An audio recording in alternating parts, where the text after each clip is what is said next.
Hi, I'm Yuki. I'm 15, and I go to one of the most prestigious schools in Tokyo, where only golden youths or lucky kids like me from regular schools can go. I won a grant, and now I'm going to study here for a year.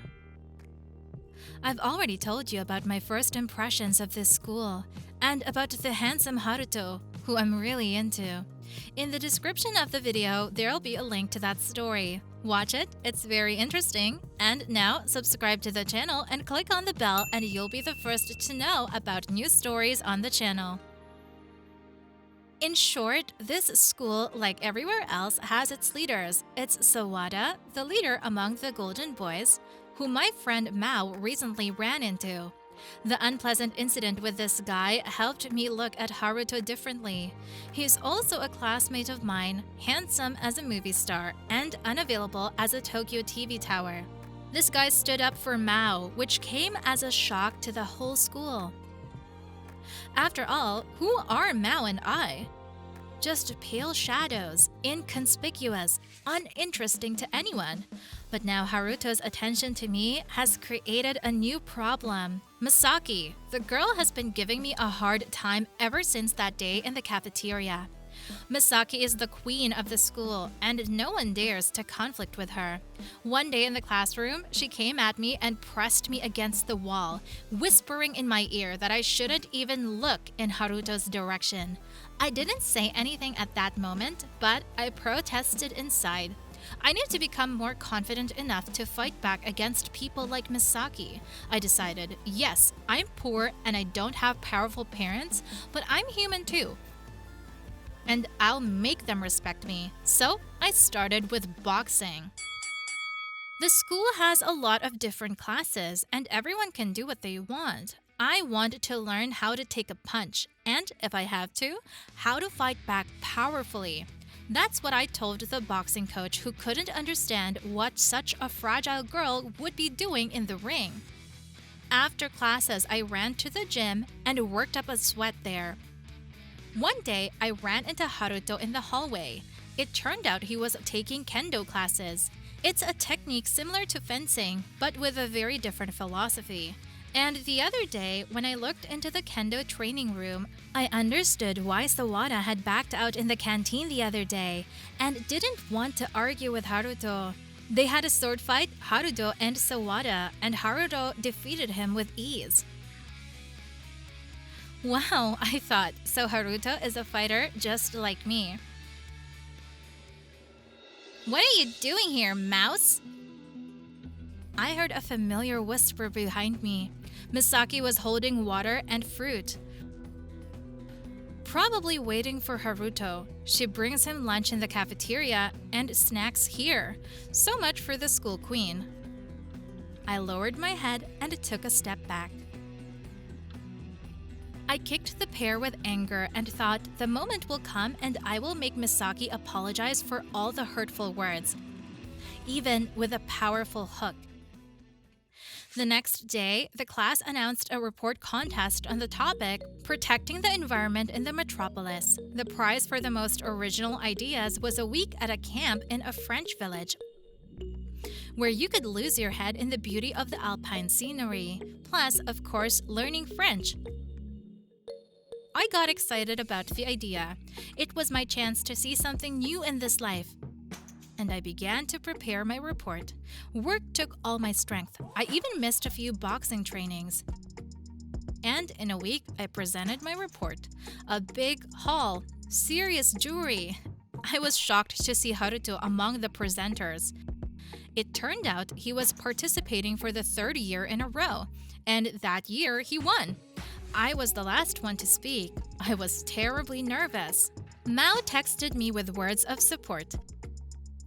When they announced me, I imagined I was getting in the ring.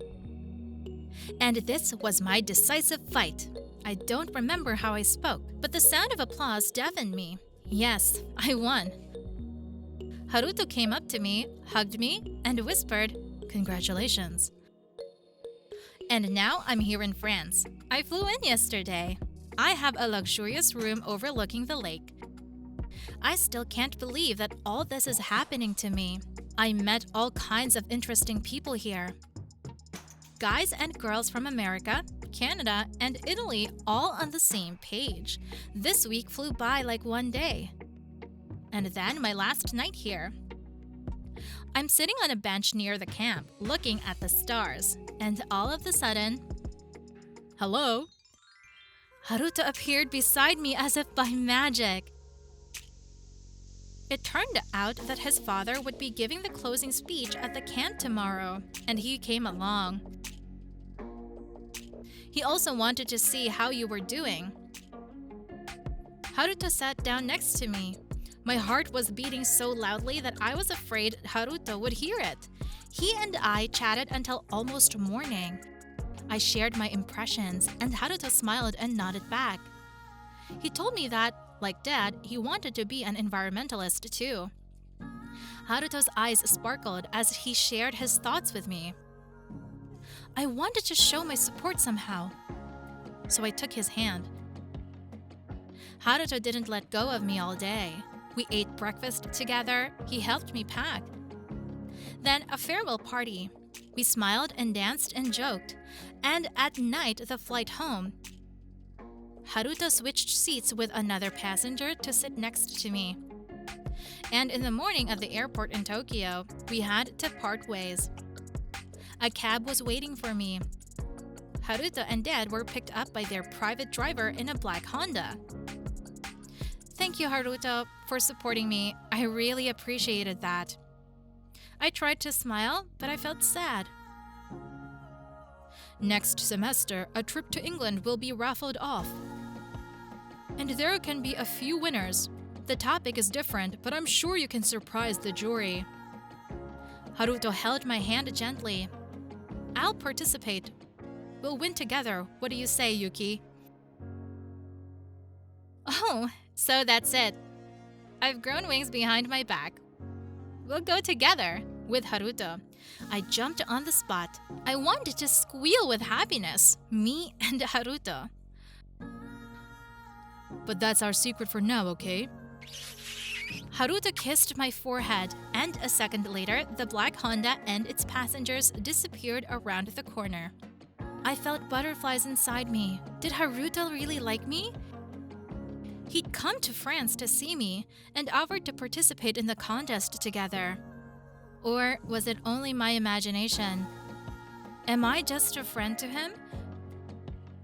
Well, we'll see, and this time I will not give up. I will not let my happiness go away. You'd fight too, wouldn't you? Hi everyone, my name is Chris, and I have a very strict mom. If I do something what she thinks wrong, she will lecture me for hours. My mom starts scolding me, lecturing me, and restricting me in my pocket money and in my communications with my friends. Recently, I met Matt, a guy from our school. He and I started hanging out, and we started to develop feelings to each other. I would have been the happiest girl in the world if it weren't for one thing. Matt and I had been dating secretly from my mom.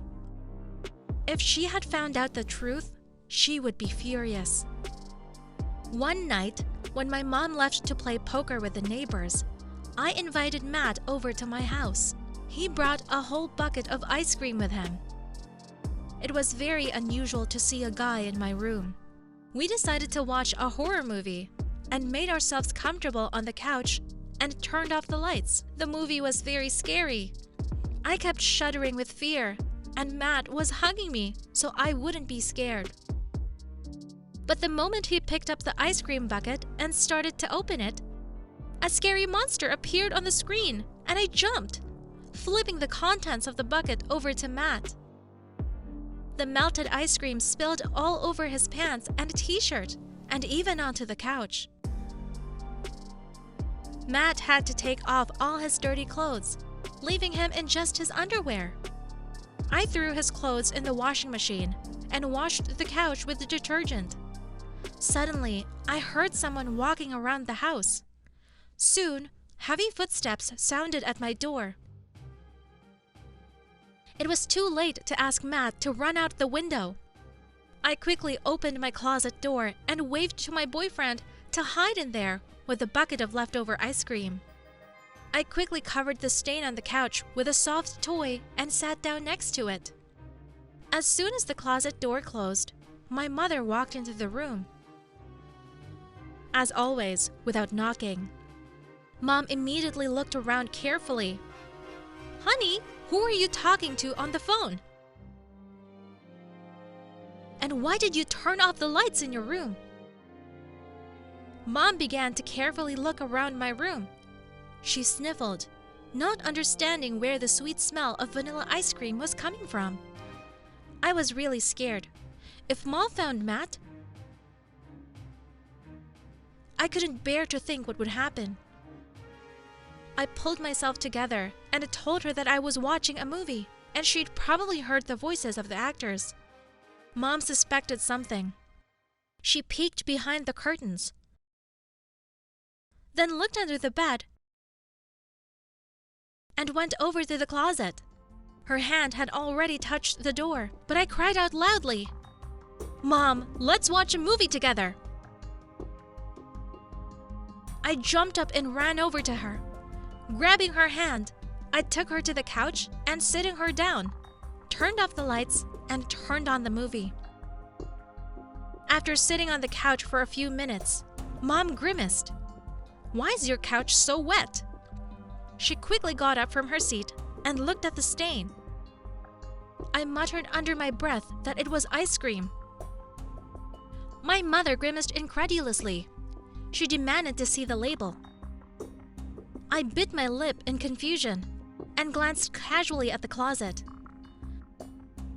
That fleeting glance was enough till Mom quickly ran over there and abruptly opened the door. I gasped. That's it! Mom was about to see Matt in his underwear. I was so screwed. But there was no hysterical screaming. She silently pulled out a bucket of ice cream out of the closet. "I told you not to eat sweets. Now you're grounded. Only steamed vegetable for you for the rest of the month." Mom turned around and walked out, slamming the door. And a few seconds later, I saw that she had gone outside. She was going back to her friends. I sighed in relief. But where had Matt gone? Suddenly, he was crawling out from under the bed. It turned out that Matt had hidden under it when I distracted my mom to watch a movie. We laughed and chatted for a long time that night. Matt asked me to officially become his girlfriend. And I don't know what to do. It's not like I can hide from my mom all the time. But I know for a fact that she's going to be against my relationship with Matt. What should I do?